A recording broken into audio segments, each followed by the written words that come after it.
नमस्कार दोस्तों, स्वागत है आप सबका एक छोटी सी कहानी के साथ। तो चलिए कहानी को शुरू करते हैं। आखिर ऐसा कितने दिन चलेगा? तुम्हारी इस आमदनी में तो जिंदगी पार होने से रही।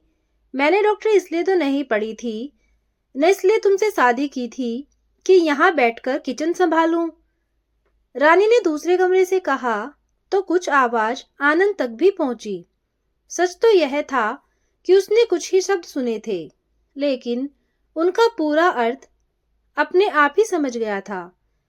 आनंद और रानी दोनों ने ही अच्छे व संपन्न माहौल में रहकर पढ़ाई पूरी की थी।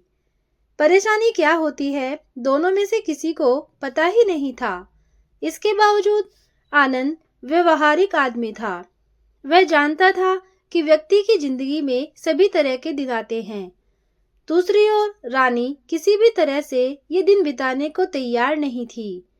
वह बात बात में बिगड़ती और आनंद को ताने देती और जोर देती कि वह विदेश चले, यहाँ कुछ भी तो नहीं रखा है।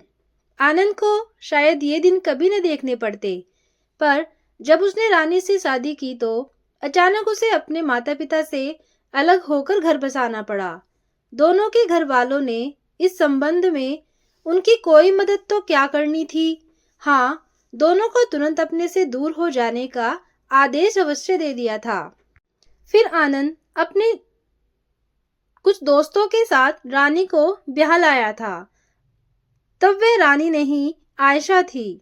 शुरू में तो आयशा के ब्याह को हिंदू मुस्लिम रंग देने की कोशिश हुई थी, पर कुछ डराने धमकाने के बाद बात हो गई। फिर भी उनकी जिंदगी में अकेलापन बैठ चुका था और दोनों हर तरह से खुश रहने की कोशिश के बावजूद कभी न कभी कहीं निकटवर्तियों का संपन्नता का और निश्चितता का अभाव महसूस कर रहे थे। आनंद जानता था कि घर का यह दमघोटू माहौल रानी को अच्छा नहीं लगता। ऊपर से घर गृहस्थी की एक साथ आई परेशानियों ने रानी को और भी चिड़चिड़ा बना दिया था। अभी कुछ माह पहले तक वह तितली सी सहेलियों के बीच इतराया करती थी। कभी कोई अगर टोकता भी तो रानी कह देती, अपनी फिक्र करो, मुझे कौन सा यहाँ रहना है। मास्टर ऑफ सर्जरी MS किया और यह चिड़िया फुर। फिर वह सचमुच चिड़ियाओं की तरह फुदक उठती और सहारी सहेलियां हंसी में खो जाती। यहाँ तक कि वह आनंद को भी अक्सर चिढ़ाया करती। आनंद की जिंदगी में इससे पहले कभी कोई लड़की नहीं आई थी। वह उन क्षणों को पूरी तरह डूब जाता और रानी के प्यार और सुंदरता और कह कहो को एक साथ ही महसूस करने की कोशिश करने लगता था। आनंद मास्टर ऑफ मेडिसिन MD करने के बाद जब सरकारी नौकरी में लगा, तब भी उन दोनों को शादी की जल्दी नहीं थी। अचानक कुछ ऐसी परिस्थितियां आई कि शादी करना जरूरी हो गया था। रानी के पिता उसके लिए कहीं और लड़का देख आए थे। अगर दोनों समय पर यह कदम न उठाते तो निश्चित था कि रानी एक दिन किसी और की हो जाती। फिर वही हुआ जिसका दोनों बरसों से सपना देख रहे थे। दोनों एक दूसरे की जिंदगी में डूब गए। शादी के बाद भी इसमें कोई फर्क नहीं आया। फिर भी क्षण क्षण की जिंदगी में ऐसे जीना संभव नहीं था और रानी की बड़बड़ाहट भी इसी की प्रतिक्रिया थी। आनंद ने यह सब सुना और रानी की बातें उसके मन में कहीं गहरी उतरी थी। रानी के अलावा अब उसका इतने निकट था ही कौन। हर दुख दर्द की वह अकेली साथी थी और वह सोचने लगा, चाहे जैसी भी हो, विदेश निकलना जरूरी है। जो यहाँ बरसों नहीं कमा सकूंगा, वहां 1 साल में ही कमा लूंगा। ऊपर से रानी भी खुश हो जाएगी। आखिर वह दिन भी आया जब आनंद का विदेश जाना लगभग तय हो गया।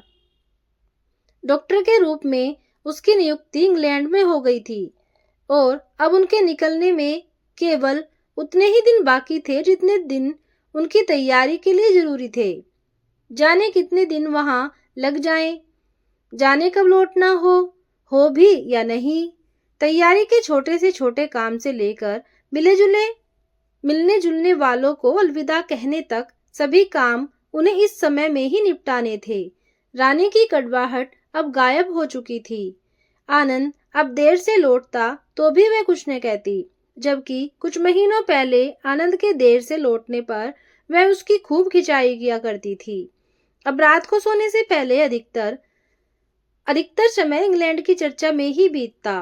कैसा होगा इंग्लैंड? चर्चा करते करते दोनों की आंखों में एक दूसरे के चेहरे की जगह ढेर सारे पैसे और उससे जुड़े वैभव की चमक तैरने लगती और फिर न जाने दोनों कब सो जाते। चाहे आनंद के मित्र हो या रानी की सहेलियां, सभी उनका अभाव अभी से महसूस करने लगे थे। एक ऐसा अभाव जो उनके दूर जाने की कल्पना से जुड़ा हुआ था। और आनंद का तो अजीब हाल था। आनंद को घर के फाटक पर बैठा रहने वाला चौकीदार तक गहरा नजदीकी लगता। नुक्कड़ पर बैठने वाली कुंजडली लाख झगड़ने के बावजूद कल्पना में अक्सर उसे याद दिलाती, लड़ लो जितना चाहे लड़ लो, अब यह साथ कुछ ही दिनों का है। और फिर वह दिन भी आया जब उन्हें अपना मोहल्ला, अपना शहर, अपना देश छोड़ना था। जैसे जैसे दिल्ली के लिए ट्रेन पकड़ने का समय नजदीक आ रहा था, आनंद की तो जैसे जान ही निकल जा रही थी। किसी तरह से उसने दिल को कड़ा किया और फिर वह अपने मोहल्ले, शहर और देश को एक की एक बात छोड़ता हुआ उस धरती पर जा पहुंचा जो बरसों से रानी के लिए ही सही थी, उसके जीने का लक्ष्य बनी हुई थी।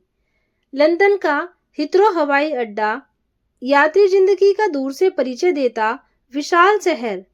जिंदगी कुछ इस कदर तेज की हर 2 मिनट बाद कोई हवाई जहाज फुर से उठ जाता। चारों ओर चमक दमक। उसी के मुकाबले लोगों के उतरे या फिर कृत्रिम मुस्कुराहट भरे चेहरे। जहाज से उतरते ही आनंद को लगा कि उसने बाहर का कुछ पाया जरूर है, पर साथ ही अंदर का कुछ ऐसा अपनापन खो दिया है जो जीने की पहली शर्त हुआ करती थी।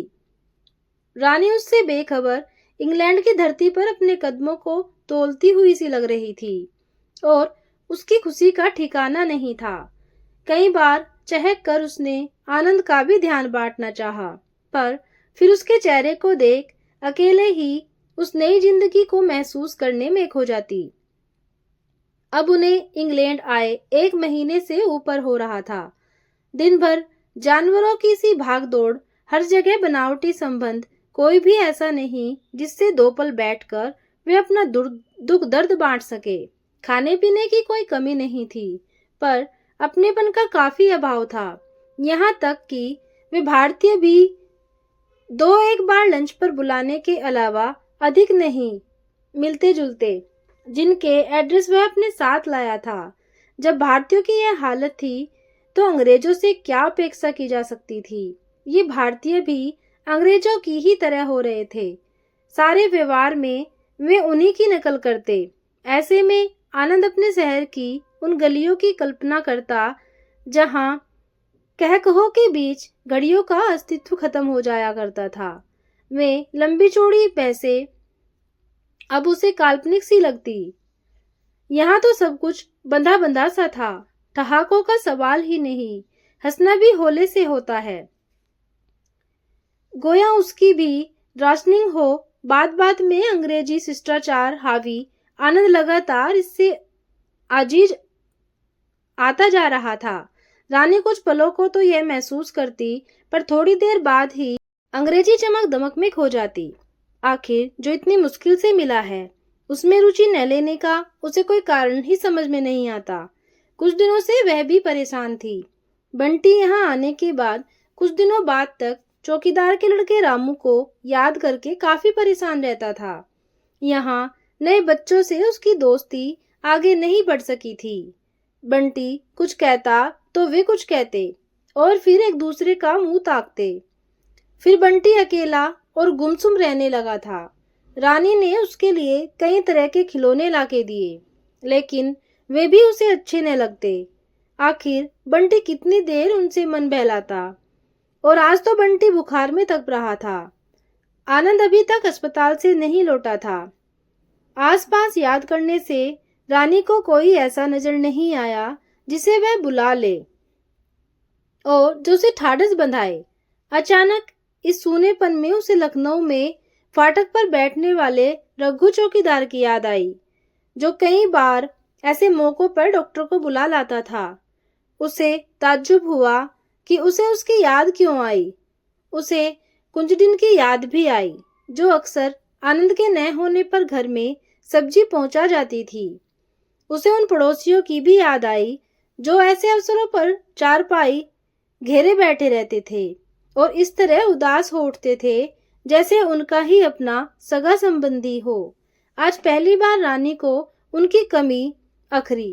पहली बार उसे लगा कि वह यहाँ हजारों आदमियों के होने के बावजूद किसी जंगल में पहुंच गई है, जहाँ कोई भी उन्हें पूछने वाला नहीं है। आनंद अभी तक नहीं लौटा था। उसे रोना आ गया। तभी बाहर कार का हॉर्न बजा। रानी ने नजर उठाकर देखा, आनंद ही था। वह लगभग दौड़ सी पड़ी, बिना कुछ कहे आनंद से जा लिपटी और फपक पड़ी। तभी उसने सुबकते हुए कहा, कितने अकेले हैं हम लोग यहाँ। मर भी जाएं तो कोई पूछने वाला नहीं। बंटी की तबीयत ठीक नहीं है और एक एक पल मुझे काटने को दौड़ रहा था। आनंद ने धीरे से बिना कुछ कहे उसे अलग किया और अंदर के कमरे की ओर बढ़ा, जहाँ बंटी आंखें बंद किए लेटा हुआ था। उसने उसके माथे पर हाथ रखा। वह तप रहा था। उसने कुछ दवाएं बंटी को पिलाई। बंटी थोड़ा आराम पाकर सो गया। थका हुआ आनंद एक सोफे पर लुढ़क गया। दूसरी ओर आराम कुर्सी पर रानी निढाल पड़ी थी। आनंद ने देखा, उसकी आंखों में एक गलती का एहसास था। गोया वह कह रही हो, यह सब कुछ तो है, पर लखनऊ जैसा, अपने देश जैसा अपनापन नहीं है। चाहे वस्तुओं हो या आदमी, यहाँ केवल ऊपरी चमक है। कार, टेलीविजन और बंगले की चमक मुझे नहीं चाहिए। तभी रानी थके कदमों से उठी। एक बार फिर बंटी को देखा। उसका बुखार कुछ कम हो गया था। आनंद वैसे ही आंखें बंद किए हजारों मील पीछे छूट गए अपने लोगों की याद में खोया हुआ था।